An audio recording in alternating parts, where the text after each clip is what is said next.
AM 1230 Kxo, California. And with us on telephone today, as we're going to get an update on not just the COVID-19 situation in the Imperial Valley and throughout California, but some other things going on around the valley. Let's say good morning to Imperial County Public Health Department Director Janette Angulo and Imperial County Chief Executive Officer Tony Rouhotas. Good morning. Good morning, Carroll. Good morning, bud. How you doing? We are doing well, okay? It's the only way to be, right? Hey, we woke up this morning. We'll make the best of it. You got it. Okay. Let's start off and see if we can make any sense out of the governor's latest executive order. And that was issued yesterday. And this is change order number 48.79. But Janette, okay, can you briefly explain the regionalization and what this is going to mean? Of course. So let me start off by saying that this action was taken pretty much because of California's activity. COVID-19 case rates and hospitalizations continue to rise at a very, very concerning pace. And, well, it's overwhelming our healthcare delivery system. And so because of that, the governor announced yesterday a regional stay-at-home order that will be activated if intensive care unit capacity drops below 15% in a given region. So California is managing 5 regions. So it's Northern California, Bay Area, the Greater Sacramento area, San Joaquin Valley, and Southern California.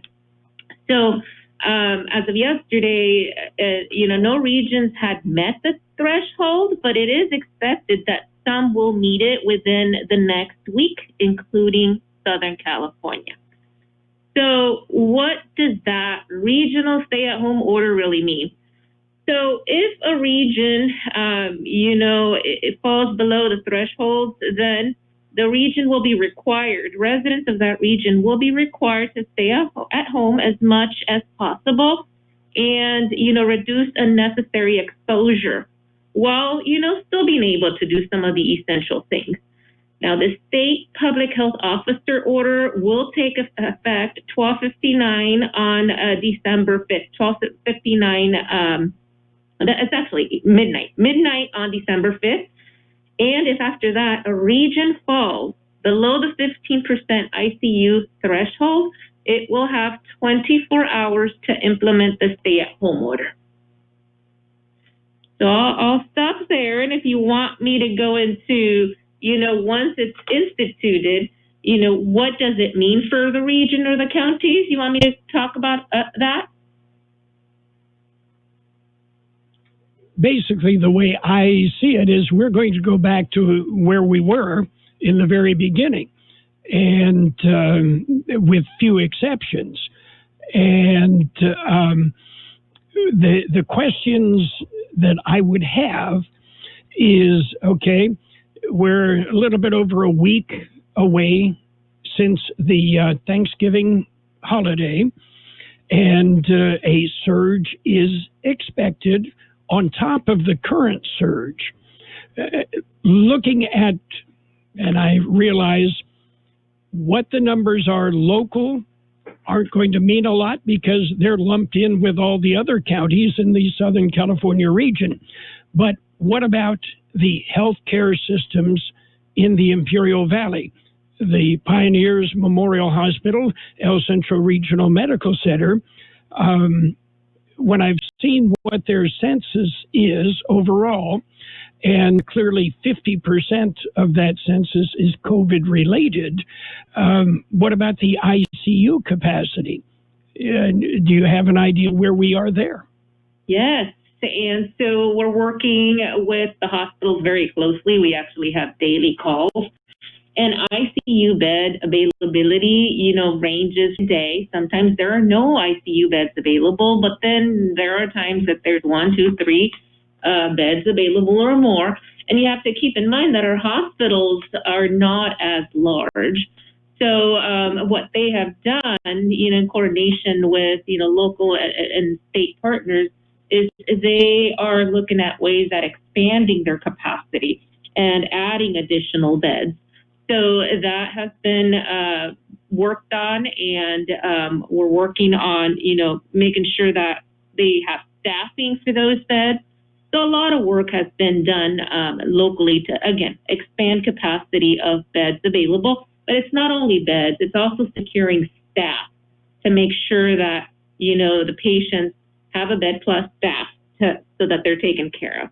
Now, when we talk about the region, the Southern California region is made up of 11 counties. And so we will still work with our partners throughout the region. And if there's a need to transfer, patients, we have that in place. So it'll be, quite a bit of coordination that needs to happen. But again, locally, going back to our local hospitals, they've been doing a great job in trying to expand capacity. Okay, and as you point out, staffing is all important. You can have a bed, but if you have, no RNs, no respiratory therapists, no physicians able to take care of a patient in that bed, then you got a problem right there. You're right. You are correct, and that's why we are working with the state, and the hospitals have been also working on, securing additional staff. The other piece that we have to remember is that we have the alternate care site at the Imperial Valley College, and currently, yesterday, that's also a moving target. Yesterday, we had 18 patients there, and currently we have the capacity to see 30. So we are looking at what we can do locally to expand and make sure that there's access to these beds for our community. Okay, staffing at the alternate care site is coming from where? From the state resources. Okay. And I know El Centro Regional has an additional 50-bed med-surg unit set up in the north parking lot of the facility. Have they started using that? So, Carroll, this is Tony. Every morning there's a call-in, and that call-in occurs at 9:30 between County Public Health and the hospitals. And at that day, every day is given an update. And it's as far as sharing resources, bringing in resources, and getting updates. So we'll have that information within the hour. That occurs with Dr. Monday and Dr. Stats and Chris Herring from our public health department, coordinating that call, and they also coordinate the staff through the Mohawk and to have those discussions to prepare for the day. So we'll have that at 9:30. Okay. And the surge on top of the surge is what obviously has everybody concerned about. And when you look ahead and you look at the way so many people have reacted and responded, it's going to get even worse after the Christmas and New Year holiday. Well, that's why, we are reaching out to our community, because we can't do this alone. And we understand we're tired. We've been at it for so many months. But we can't let our guard. That's why we continue to, push out, the messaging, about, engaging in activities that are lower risk, and implementing additional interventions to help slow and curb some of what, is ahead. So if we as a community get together and do what we need to do to prevent this from further spreading, we can maybe curb it out. I'm staying optimistic. I like that. I try and be as optimistic as I possibly can, because this has affected everybody. We've 9 months into this pandemic, and it's not just the Imperial Valley. And it's not just the U.S., it's a global issue, but you have to look for the brighter parts, and that would be, okay, a vaccine that may be available as soon as a little bit later this month and well into 2021. So, you have to look at that. And speaking of that, I know at least El Centro Regional Medical Center, since they have been part of the clinical trials, does have the equipment for the Pfizer vaccine that needs the extreme low temperatures. Any information on when vaccines might become available for at least the frontline personnel in the Valley? Yes, we do. We've been working closely with the state and with our local partners. For Imperial County, we're scheduled to receive 975 doses of the Pfizer vaccine.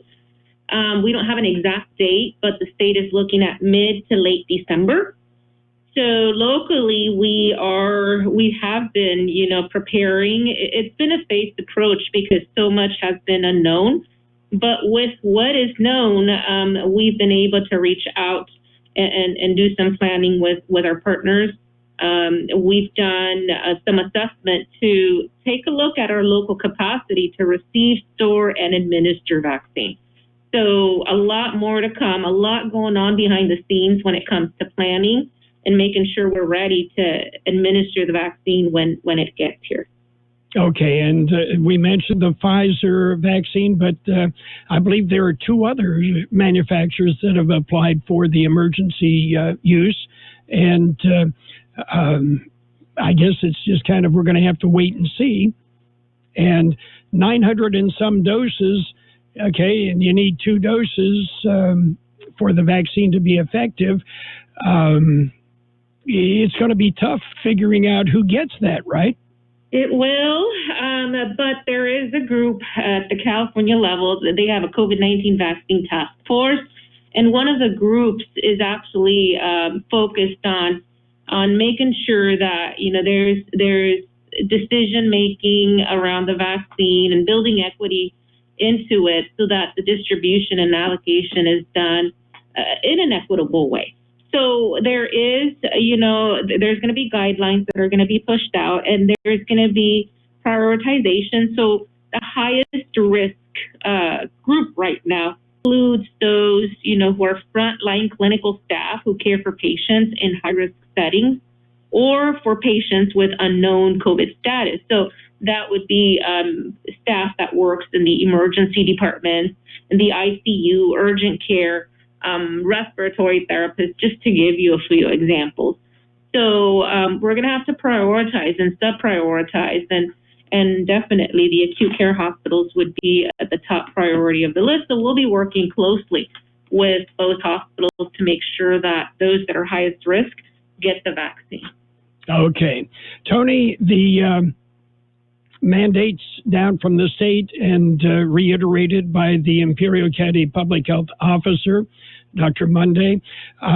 Any plans for law enforcement to step in and maybe start writing citations or being more aggressive in enforcing these mandates? So that will be a topic. I've been meeting with the city managers on a regular basis. I think we're meeting today at 2:00. I'm sure that will be a topic of discussion, and we will be trying to work with our local law enforcement to see what they can push and educate as much as possible with trying not to have to use enforcement, but definitely the educational piece needs to be strengthened and put it out there by as many agencies as possible. So it'll definitely be a topic of discussion. Okay, the approach so far has been educational as opposed to enforcement, and we'll, as you say, we'll just kind of have to wait and see. And oftentimes that's going to be up to the individual agency or department. And you're absolutely correct. But the buy-in is extremely important. As we move forward into this, and last time we went through this, Imperial County was kind of an insurgent of its own because we were at the tail end of the pandemic. However, this time around, it's a whole state pandemic surge. And I think that's why it's so important to stress the importance of doing our due diligence because we're not going to have all the potential resources that we might need because they're going to be spread out through the rest of Southern California. Okay. Talking about COVID-19, and that obviously is front page, but what else is going on in the county, Tony? Is Nyla still there? Not still there, yeah. We're actually moving along. Actually, so we've been working with the fire victims and trying to find new housing for them or assistance through either the profit group that was established or through government agencies to get them rehoused for long-term living and assistance put in place. Actually getting ready to finish a brand new fire station that's been under construction for about the last 6 months in Nyland. I think they should be moving into that. It'll be a sheriff and fire station. And they will be moving in probably towards the beginning to middle of January. So that's a huge addition for the township of Nyland, and it's truly needed. Okay. And over the Thanksgiving weekend, the crowds were in the desert, and it kind of following along with some of the agencies. It appeared to me there were a whole bunch more crazies over this Thanksgiving weekend than in the past. The county's reaction on that? Yeah, so we have had several meetings with state parks and our federal partners. A lot of activity at Glamis and some of our local deserts. Glamis is one of our bigger attractions here in Imperial County, and it draws people from all over Southern California and Arizona and even further. So it has been a task for them. They've been extremely busy out there and have been getting reports from the agencies of the activity. And we have put messaging out there. We've worked on billboards out there. The enforcement has been ongoing in Glamis. However, when you have, say 100,000 people move into that area, it's extremely hard to enforce, especially when it's all off-road. And I will tell you there's a large contingent of officers from federal and local agencies working that, but it is a huge endeavor. Basically, we're creating a city, a very large city, with not a lot of access areas. So they're doing what they can. However, it's always a huge endeavor to take that on. Okay.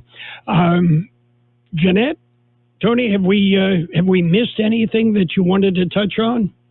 No, something I do need to put out there is the county has made a couple programs available, and I want to make sure to continue to push those. One of them is the restaurant grant program. It's $1,500 you could apply for. It's a very simple grant. You can apply through the County of Imperial, through the Environmental Health, and it's for COVID-impacted restaurants. Very simple application, and we have a quick turnaround, and we want to get out as much of those as possible. We made funding available for all 750 licensed food preparation facilities, so that is available at $1,500 each. We're also coordinating with the IID for underprivileged or people that are having problems paying their IID bills or have some kind of shut-off notice and have been financially impacted by COVID. We'd like to assist, and that is available through either IID's website or Imperial County's website, and we truly want to help those that have been impacted. So please take advantage of all those programs that we're creating. Okay. Janette? Well, from my end, just making sure that the community has access, to all the services that we're bringing down and making available. Take advantage. And if you're feeling sick, don't hesitate to go to the hospital or seek care. Bottom line is we got to take care of each other, and take care of yourself. And by doing that, you take care about, for those that are around you. So just stay safe and stay healthy these coming days. Okay, and stay positive because, if people adhere to the guidelines and when the vaccine does become available, it's going to be not instantaneous, but we are going to start seeing the end. That is right. So we need to stay positive. Okay. Tony and Janette, we appreciate the visit today. Both of you have a very safe weekend. Thanks, bud. You too. Thank you. Bye-bye. It's like a trip through time. The Imperial Valley's best oldies on the radio. Imperial County Air Pollution Control District provides you with air quality reports daily. How is your air quality today? Check current air quality conditions in Imperial County at imperialvalleyair.org. You can sign up for free air quality alerts to be delivered directly to your email address, or you can download the Air Quality Alert app to your mobile device today. Stay informed with Imperial County Air Pollution Control District.